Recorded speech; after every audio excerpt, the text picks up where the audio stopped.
What's up, carnivores? Zach here with American Smoke, and today we're doing a follow-up video on a video I did a while back where I revealed a huge embarrassing mistake that I've been making, but I don't take full credit because Pitbull should be telling y'all about this. It's definitely an oversight on their part. If you watched that video where I took off my burn pot cover plate and revealed that there was so much ash built up under there that it was no way that much airflow was getting into my chamber, and that's one of the big reasons I was having a ton of temperature control issues.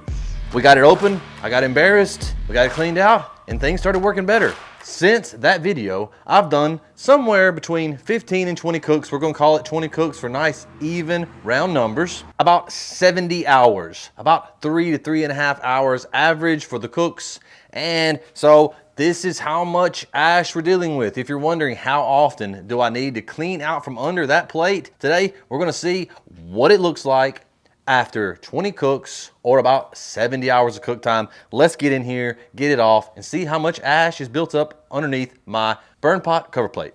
I already got in here and broke these loose so that it wouldn't be terrible like it was in the last video. If you watched that video, I ended up having to cut the heads off of these two because grease had got on them and deteriorated them. Luckily, I did not tighten them very much when I put this thing back on, and it saved me a huge headache.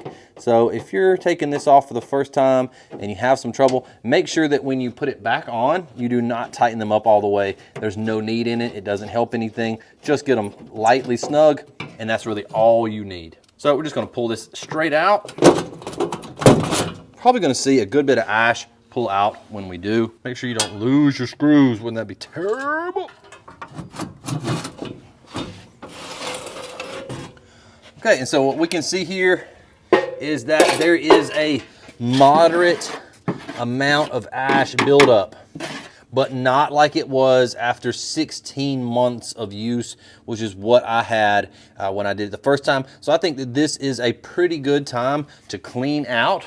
So about every 50 to 70 hours of cook time, or about every 20 cooks. What I said in that video is that I was gonna be doing this about every 6 months, which I think is pretty good, you know. Take that off twice a year, get this ash out of here, make sure you're getting good airflow coming out of your burn pot, and I think it's gonna save you a ton of trouble in the future. I'm glad that I remembered, number one, to do this video, and I'm glad that I didn't wait too long and lose too much control over my airflow. If you have any questions, make sure to let me know. Smash the like button, subscribe to the channel, come over to American Smoke Carnivores on Facebook. We'll see y'all there. Smoke on, and I'll see y'all in the next video.